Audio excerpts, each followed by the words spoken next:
We have spent millions of dollars to explore the surface of the moon. Minerals. What's the depth and extent of ore bodies? How much water is there? What's the topography? Where are the best transportation routes?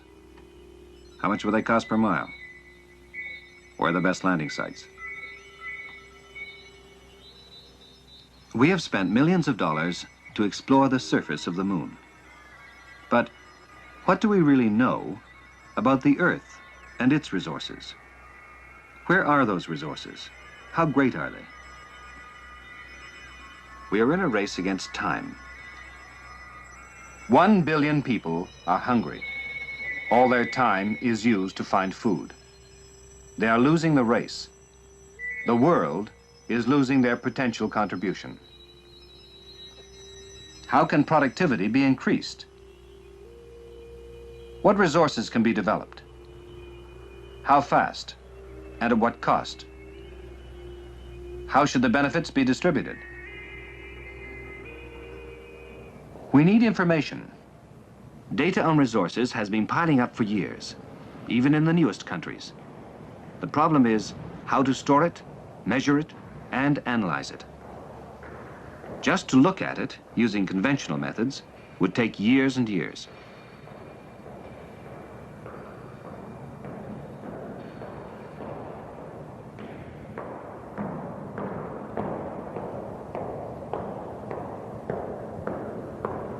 To make decisions, we need facts.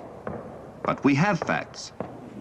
We have all seen soil maps and census figures. So what's the problem? The problem is not making the surveys. It is trying to read and summarize the results of the surveys. The amount of work involved in handling this data is enormous. Even the simplest operations take hundreds of people.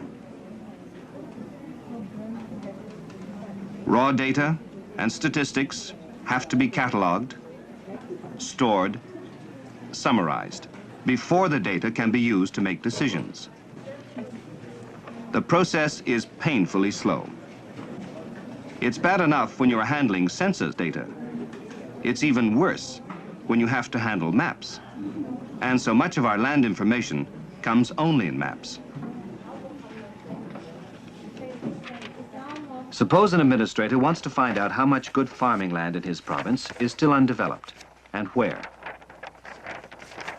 He has to compare the maps showing good farming areas with the ones showing present land use. But they are not at the same scale. First, one map must be remade as a transparent overlay at the exact scale of the other map.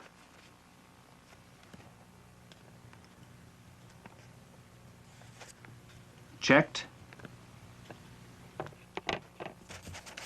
retouched,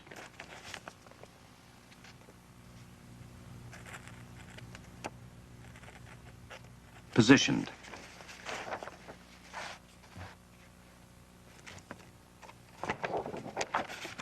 To measure the area where both factors overlap, he will probably use a dot grid, a method that hasn't changed since the days of ancient Egypt. What if he wants to consider other factors, such as the incomes of the people, crop yields in a certain soil, forestry, wildlife, recreation, climate, census data?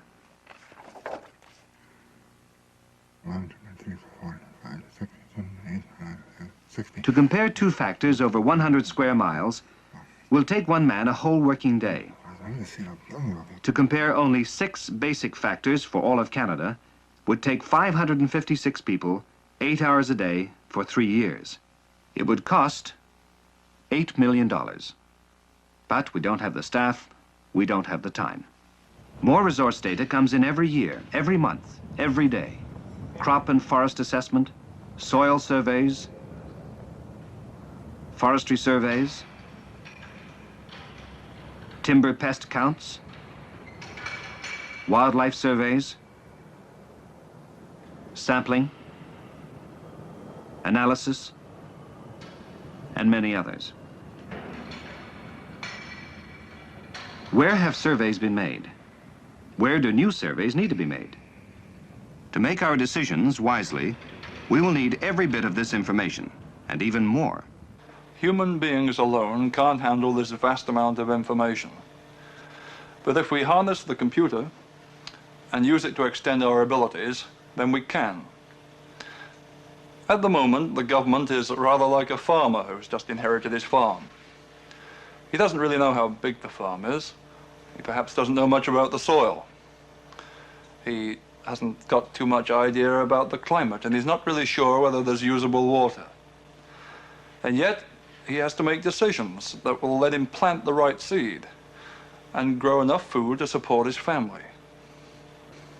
And if you think that would be a problem on an ordinary-sized farm, think what it would be like with 1 million square miles. The Canada Land Inventory is trying to tackle this problem in 2 ways. Firstly, it's trying to gather together the basic information that we need to know about the country. Secondly, it's trying to find out some way of handling this information. We like to think that we've got a system that can accept the information, can store it, can analyze it, and present the results in a usable form. A system that can do this not in years, but in hours.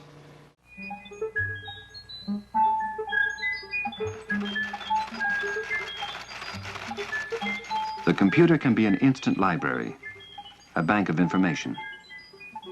Information that is stored as numbers, on tape in this case. It can store statistics, and these statistics can be filed for immediate access at any time. However, so much of the information about land resources comes only in maps. How can we store them as numbers? But we've used a number system for centuries. Latitude and longitude. Any point on Earth can be identified by numbers, even boundaries, areas, or lines. And for any point on the Earth's surface, we can add other data, described by numbers. The location of road and railway bridges, landing fields, sources of power, industrial sites, and the capability of the land itself, land for forestry, soils for farming, pasture land, wildlife areas, land with recreation possibilities. All these factors can be stored and compared with other information about the land and the people who live on it. Map information is located, described, and fed, one factor at a time, into a drum scanner, which reads off the value, at this scale, for points every 100 feet across the country.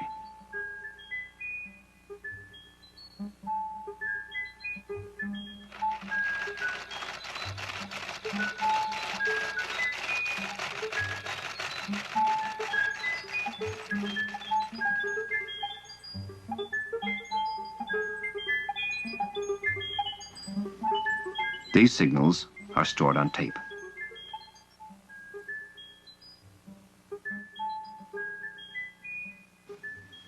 The map has been turned into numbers.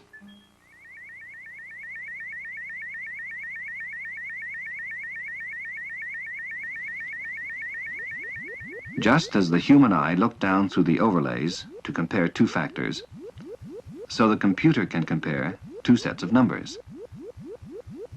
2 factors, or as many as necessary.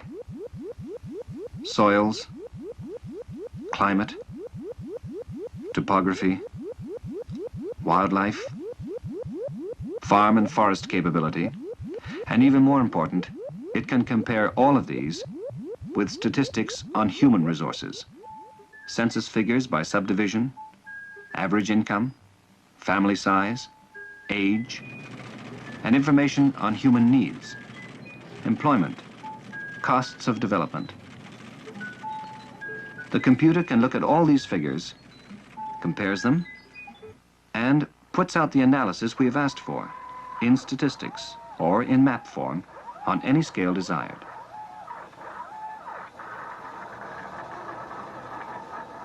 This is the way we can store information for future use.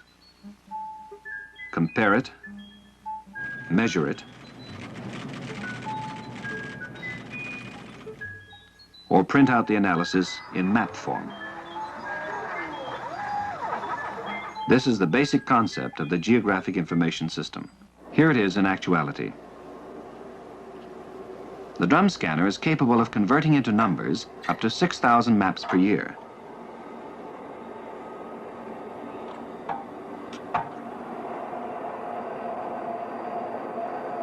The lines on the map are recorded with an accuracy of 1/10,000th of an inch and stored by an optical scanning device on magnetic tape.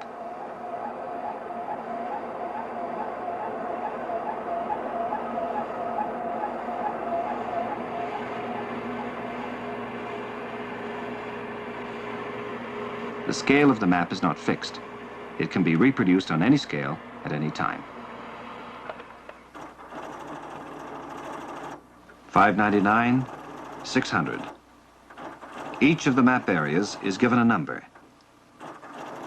And on a digitizer table, a coordinate. A key coordinate is recorded within each area.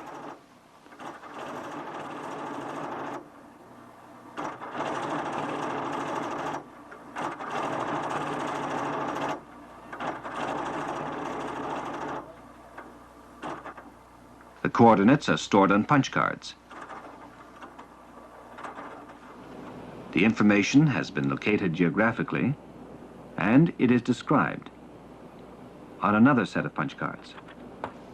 By collating the two card sets, the information and the key coordinates are merged together, so that each area now has its number and name stored inside the computer. This information can be changed or updated at any time.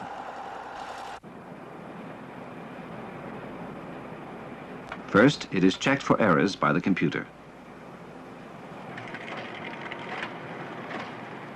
If we could visualize what the computer does electronically, we would see that it discovers omissions and misinformation introduced by human error. These errors are printed out.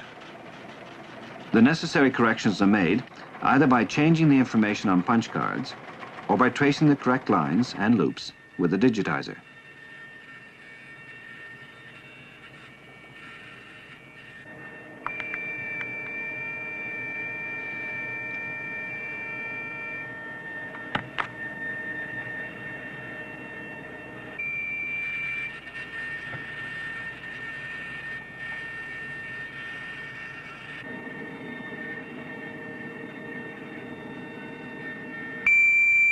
The corrected map information is fed onto the tapes. This, then, is the storage system of the Canada Land Inventory. For the first time, we can use all of the information we have gathered over the years. Special maps can be made on request. Suppose an administrator wants to know how many viable farms his region can support, what areas should get assistance for agricultural development. He fills out a request using plain language. This is a normal request. The computer could handle many other factors as well. Farmland could be measured in relation to good roads, or freight rates, or profits over cost per acre.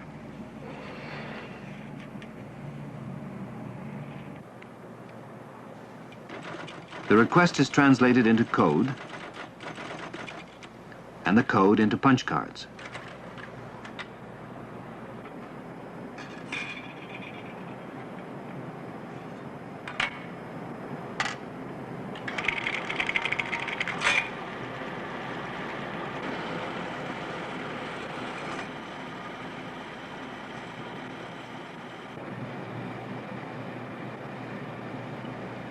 A similar request has been made before. The computer refers us to an existing file of statistics and maps.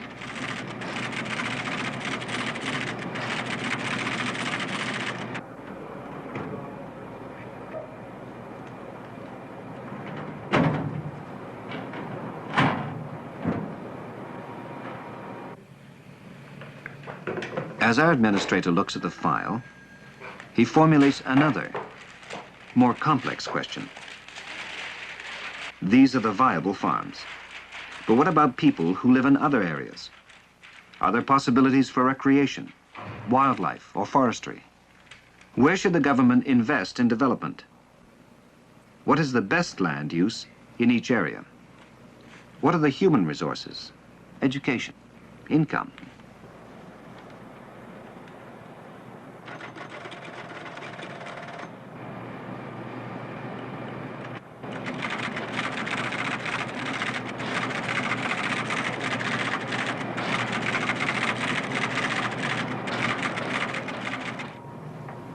The computer indicates the tapes on which all this information is stored.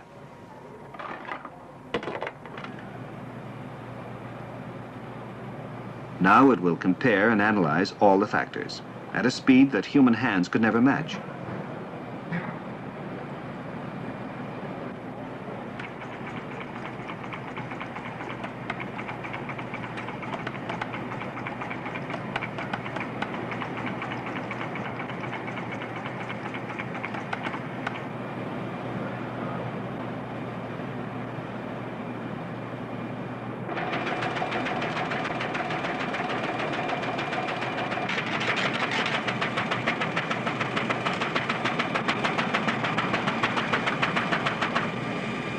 The administrator no longer has to make decisions by guesswork.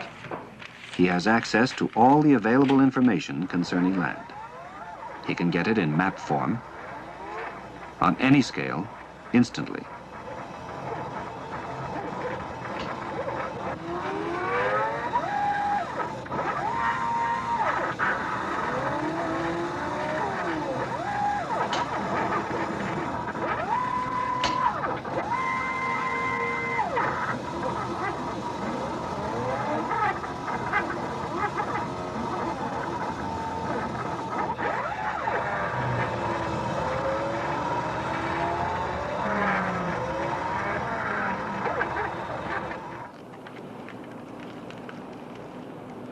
The computer can replot these maps at any scale with the accuracy of oceanographic charts.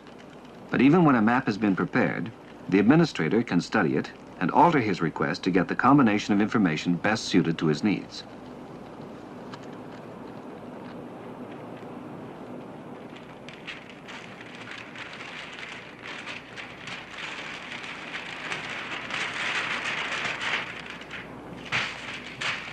The information he has received suggests where the problem lies. One of the 3 counties has good land, but its farmers have very low incomes. Why? He needs more detail as soon as possible. He starts to ask what information we have about the area. I'd like to take another look at those 3 counties in Ontario, Omar, Otter, and Birch County. Okay. Can you give me the enumeration areas for Birch County? Yes?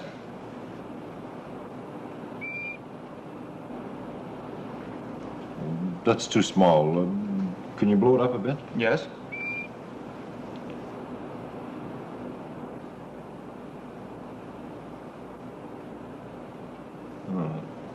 I'd like, we're going to need some information. Can you set up the enumeration area data block? Okay. And how about the number of farms? Okay. What's this W36 here? Well, there was only 1 farm in 37, so it was included in 36 for confidentiality. Could you give me average gross sales on the I think that's on here. counter? It's not very good, is it? So, pretty low. Low-income farms on good land? Are there too many farms? Are they too small to be viable? What about the capability? How many farms can could the area support? What input assumption? Oh, assumption P. Okay. That's less than half of the present number. Yes. Let's have a look at the education, average level of education, and keep the figures in column 1. Okay. He calls on census data. Now he knows the size of the problem. Can the government develop other resources in the area? Could you give me the forest capability? For all 3 counties? Yes, for all 3 counties. Okay. The recreation? Put them together. Okay.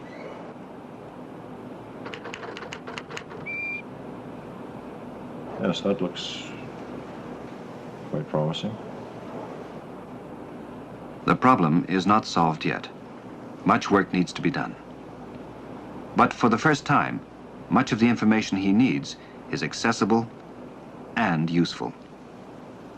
The data is in the hands of the decision makers.